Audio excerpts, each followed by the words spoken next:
Boa noite, hoje é 4 de julho, o Jornal da TV Tati está no ar. Veja o que é destaque na noite de hoje. Férias de julho, planejamento financeiro é importante para não acumular contas. Quinta-feira é dia de Tati no campo. Veja como comerciantes da região estão lidando com a alta do preço do ovo e do leite. E começou hoje em São José o Revelando São Paulo no Parque da Cidade. O Jornal da TV Tati está no ar.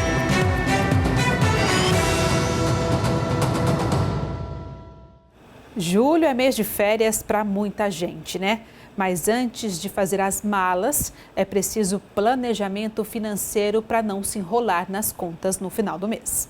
59% das famílias brasileiras que pretendem viajar nas férias de julho devem gastar até R$ 3.000 do orçamento nos passeios. De acordo com a pesquisa da Serasa, 35% vão usar o salário mensal, 25% devem parcelar os pagamentos e 18% vão usar o que economizaram. Neste mês de julho específico, tudo está muito caro. Em qualquer lugar que se vai, está caro. O que a gente aconselha agora, nesse período de julho, para as pessoas que não compraram pacotes ainda? Porque aqueles que anteciparam e compraram os pacotes, já garantiram o preço, já garantiram os ingressos para passeios, né, para os parques temáticos e assim por diante. Mas agora, planejar exatamente neste momento uma viagem de férias é uma questão de bastante pesquisa, né? Pesquisa para aqueles, né, hotéis, para aquelas regiões onde os preços são menores, não são baixos, são menores.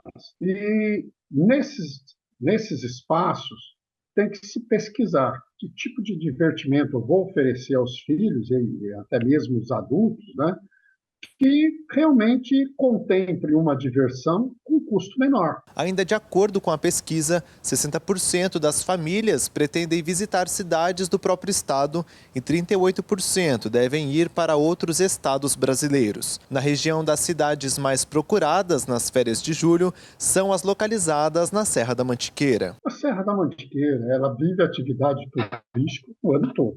Esse ano será atípico. Campos do Jordão já está com comportamento atípico. Por quê? Porque as pessoas que escolhiam passar férias de julho lá no sul, ou então escolhia passar no Nordeste, né, lá no sul, as situações, né, que aconteceram deixaram, vamos dizer assim, as condições inviáveis em algumas áreas. Para o Nordeste, as passagens aéreas estão absurdamente caras, né? Então, sobra aqui a nossa região. O Campos do Jordão está lotado. As pessoas que iam para outros destinos estão indo para Campos, para Santo Antônio do Pinhal, enfim, a região ali da Serra da Mantiqueira. E aí, por consequência, né, vai demandar mais bens e serviços e os preços que já não estavam baixos vão ficar mais altos ainda. Já o litoral está na baixa temporada. Aí é o momento que os comerciantes precisam usar a criatividade para atrair os turistas. Tem que fazer um programa de oferecimento, de entretenimento para essas famílias, né? Uma vez que quando a gente desce ao litoral, a nossa expectativa é, de fato, de curtir a praia. E isso, né, com essas temperaturas baixas, mesmo com o sol, a água do oceano está gelada, né? Que é normal nessa época do ano. Então, essas regiões só vão atrair o turista se tiver esse entretenimento que, vamos dizer, chame a atenção em contrapartida com as regiões serranas, né, com as regiões tipicamente frias, né? Havendo isso, uma parte desse fluxo turístico, ele de fato pode se dirigir ao litoral norte ou ao litoral sul. A vacina contra o HPV foi ampliada para usuários da PrEP, que é um método de prevenção à infecção pelo HIV. Então, pessoas que fazem o uso deste medicamento, que tenham de 15 a 45 anos, agora vão poder tomar a vacina contra o HPV na rede pública de saúde. Antes dessa ampliação, eram os adolescentes que podiam tomar pelo Sistema Único de Saúde e é a quadrivalente, a vacina quadrivalente. Agora, os adultos que estão em uso de PrEP podem fazer o uso da vacina até os 45 anos. Então, isso é bem importante e lembrar que a atualmente pelo SUS é uma dose única. Então, é fácil, eu acho que vai ampliar muito a imunização, por isso que é tanta importância. A gente pensa na erradicação do câncer de colo de útero, esse é o objetivo da vacina. E, além disso, lembrar que não é só o câncer de colo de útero, tem de garganta, pênis e ânus. Então, a gente precisa entender que o HPV pode gerar câncer em outros locais também. Em relação à PrEP, para quem não sabe o que é, que eu acho que é importante a gente dar uma pincelada, a PrEP é um tratamento pré-exposição ao HIV. Ele pode ser utilizado a partir dos 15 anos para quem tem relação sexual e está exposto. Como que a gente vai saber se eu sou uma população que estou exposta, eu devo fazer PrEP? A gente precisa pensar em algumas coisas. Você frequentemente, em relação tanto anal quanto vaginal, não usa camisinha? Então, você deveria estar pensando, sim, numa prevenção.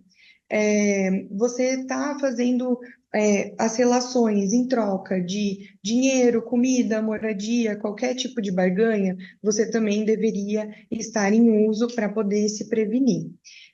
Por exemplo, se você tem múltiplos parceiros, trocas, também seria interessante.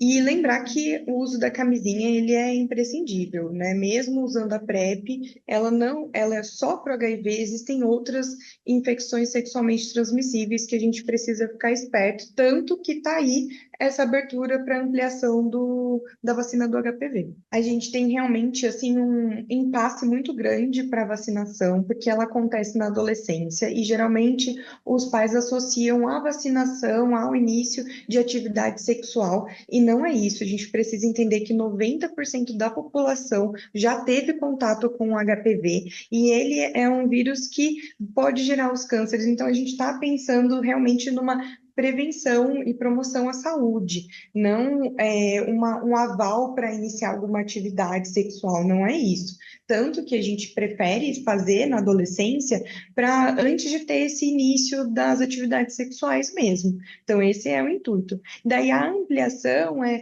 para aquela pessoa que perdeu essa janela de oportunidade da vida conseguir estar fazendo e se prevenindo. Uma dúvida que é bem frequente, por exemplo, principalmente no consultório ginecológico. Eu já tive HPV, eu tenho uma alteração no meu papa, eu fiz até tratamento. Eu deveria fazer a vacina? Deveria. A gente sabe que diminui a reincidência da doença, então acontecer um outro episódio um pouco mais para frente. Por isso que é importante. E foi publicado no Diário Oficial de Taubaté o contrato entre Prefeitura e a Santa Casa de Chavantes, a nova administradora do Hospital Universitário da cidade. Esta notícia está no nosso site, o thmais.com.br/vale. A organização social foi escolhida em chamamento público. O valor do contrato é de R$112 milhões e vale por 12 meses. E hoje, 4 de julho, é dia do operador de telemarketing. Pensando nesta data e nas pessoas que estão procurando emprego, a gente separou as vagas disponíveis na área em São José. Vamos ver. A gente tem, para você ter uma ideia, hoje, no dia de hoje, de um total de 540 vagas disponíveis lá no PAT, 200 delas são de operador de telemarketing, 150 para postos regulares e 50 para pessoas com deficiência. Então, uma das primeiras razões dela ser tão importante é que é um segmento que já tem cultura, tem tradição de contratar pessoas com deficiência, que é muito legal. As empresas, inclusive, montam, em alguns casos, até as estações de trabalho para as pessoas com deficiência nas próprias casas delas, evitando que a pessoa tenha que se deslocar, que sempre é mais trabalhoso, mais dificultoso. Então, esse é um motivo importante. Um outro motivo também é que são vagas de entrada, né? As pessoas que estão em início de carreira, começando a acessar o mercado de trabalho, ter uma experiência profissional, primeira empresa, mais jovens, então costumam procurar também esse setor. Normalmente, a descrição da vaga de operador é tranquila, normalmente é ensino médio, né? É claro que a gente encaminha centenas de pessoas para essas posições das empresas operadoras aí de telemarketing, ter um bom português, né, falar de maneira clara e pausada, e também uma pessoa que tem um temperamento mais tranquilo, porque normalmente é muito denso, né? Esses setores, inclusive, costumam prover uma área de descanso, é muito... Durante um turno de trabalho, você tem, especialmente se for um call center, por exemplo, de qualidade de alguma empresa, você tem muitas reclamações, né? Normalmente os operadores ativos têm mais tranquilidade, aí no caso dos operadores ativos você tem que ter boa estratégia de vendas, né? Então são várias competências envolvidas nesse tipo de vaga. Intervalo, e no próximo bloco tem Tati no campo. Fica aí que daqui a pouco a gente volta.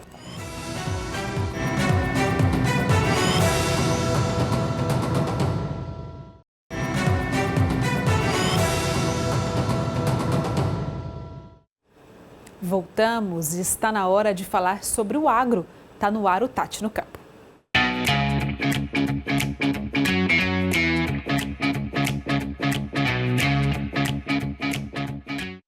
O leite e o ovo estão mais caros na região, itens essenciais na mesa do brasileiro, e agora estão pesando no orçamento. Quem trabalha com os produtos também sente a diferença no preço. Quem vê uma bandeja de ovos a R$ 18,00 e uma caixa de leite por R$ 7,00 se assusta.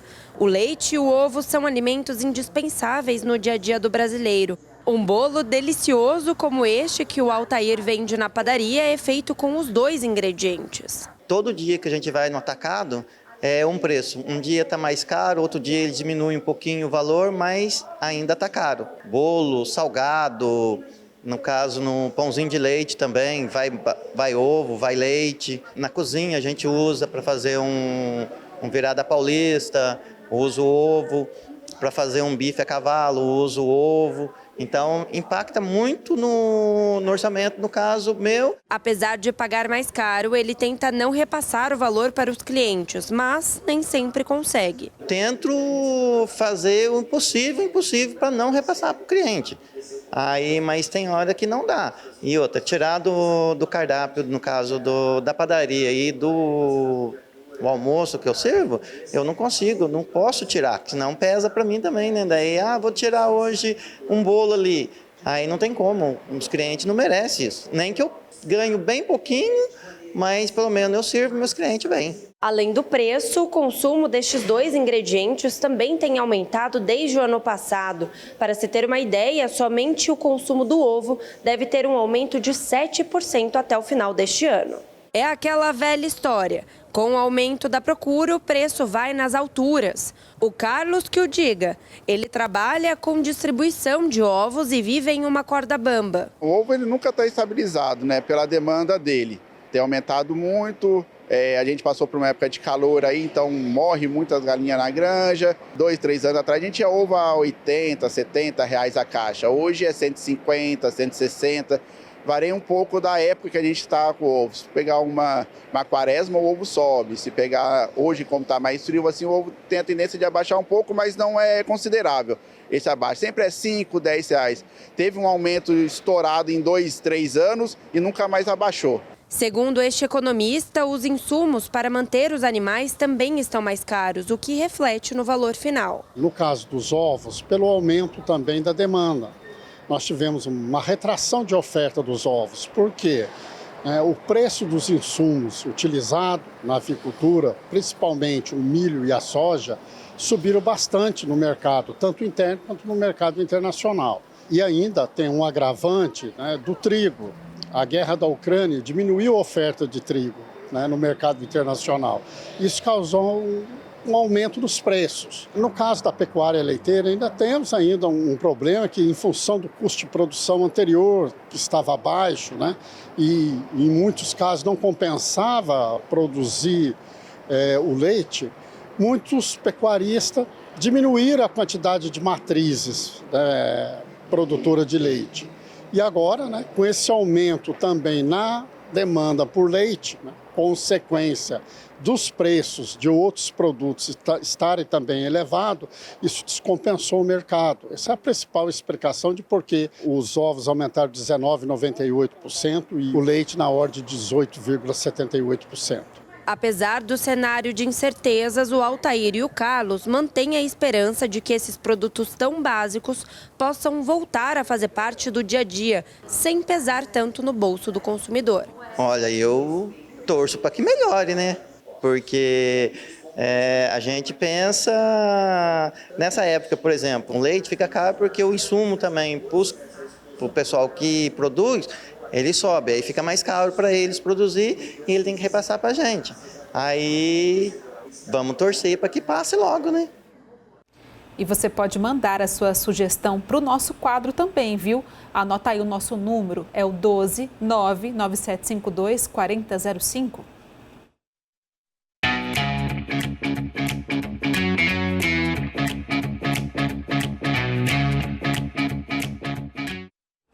Ontem nós falamos que o governo anunciou um plano para o financiamento de agricultores, né? Hoje a gente tem uma reportagem para explicar um pouco melhor sobre como essa linha de crédito vai funcionar. O Plano Safra 2024-2025 foi lançado em uma cerimônia no Palácio do Planalto. O programa de apoio ao setor agropecuário oferece financiamento com taxas de juros menores para aqueles que adotarem produções ambientalmente sustentáveis. Serão 400 bilhões de reais em crédito para a agricultura e a pecuária. Os recursos devem financiar investimentos e atividades do dia a dia da produção e comercialização. Mais cedo, o governo também anunciou incentivos à agricultura familiar com recursos de 76 bilhões para o crédito rural. Terão mais incentivos agricultores familiares que quiserem produzir alimentos básicos como arroz, seja do grão tradicional ou orgânico.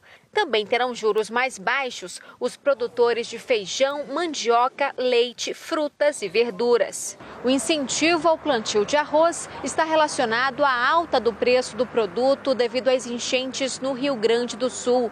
O estado é responsável por 70% da colheita do grão em todo o país. Com a medida, o Ministério da Agricultura descartou um novo leilão para a compra do produto no exterior. Ninguém no governo disse que não tinha arroz.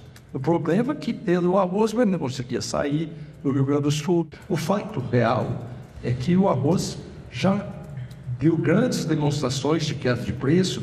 Isso atende à necessidade de controle inflacionário. E amanhã o tempo seco continua, viu? Vamos saber como fica a previsão do tempo para esta sexta-feira na região? A gente começa aqui falando da cidade de Taubaté, que tem dia nublado, máxima de 30 graus e mínima de 15. Em Jacareí, o sol aparece entre nuvens, máxima de 31 graus e mínima de 15. Em Ilhabela, a máxima fica em 32 graus e a mínima em 18. Em São Bento do Sapucaí, na Serra, a máxima fica em 24 e a mínima em 12 graus. Mais um intervalo e no próximo bloco a gente vai falar do Revelando São Paulo em São José. Fica aí que daqui a pouco a gente volta.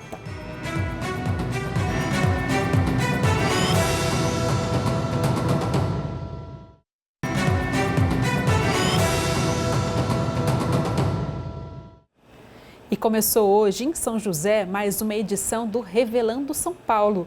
Oportunidade de conhecer a culinária de outras cidades da região. O evento reúne cidades de toda a região em um só lugar. O Revelando São Paulo já começou e deve receber muitos visitantes até domingo. Poder receber esta edição do Revelando São Paulo aqui em São José dos Campos, que tem a sua riqueza também, o Vale do Paraíba também está presente aqui, com as suas manifestações artísticas, com a sua culinária, com o seu artesanato, mas são 85 municípios do interior do estado. Então, quando o governo do estado faz essa seleção do que tem de melhor da cultura, do artesanato, da culinária, das manifestações artísticas e traz aqui para São José dos Campos, é uma oportunidade destes artistas se apresentarem, mas também da população aqui do Vale do Paraíba, e vem gente de fora, de outras cidades, para prestigiar, para conhecer um pouco dessas importantes manifestações que fazem parte da nossa identidade, da identidade do brasileiro. A Adriele faz a famosa carne na lata, servida com arroz e feijão tropeiro. Ela e a família seguem a tradição e pela segunda vez participam do evento. sempre participando de festivais, aqui em São José mesmo, outros lugares, vários eventos. E a gente trabalha com a carne na lata, que é a tradicional carne conservada na banha, a carne de porco, né? Antigamente não tinha geladeira. Então as pessoas criavam os porcos, matavam, colocavam na gordura para ela conservar, ela durava o ano inteiro.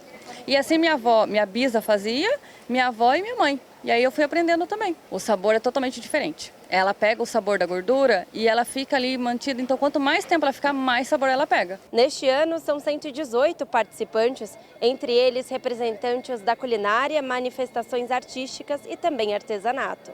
E já teve gente que aproveitou para almoçar e conhecer as comidas típicas de outras cidades aqui da região.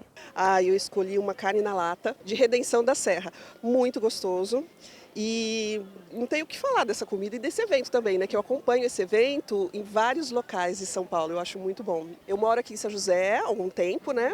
E quando eu venho para o Revelando São Paulo, eu consigo descobrir as gostosuras de cada canto da cidade. Então eu gosto muito de frequentar por isso, porque tem muitas coisas que eu não conheço.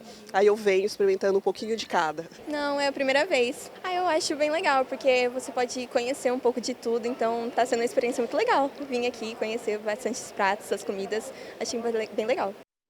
Que delícia, hein? E assim, com água na boca, a gente termina o nosso jornal. Obrigada pela sua companhia. Agora você fica com SBT Brasil e amanhã eu te espero. Então se cuide. Beijo, boa noite.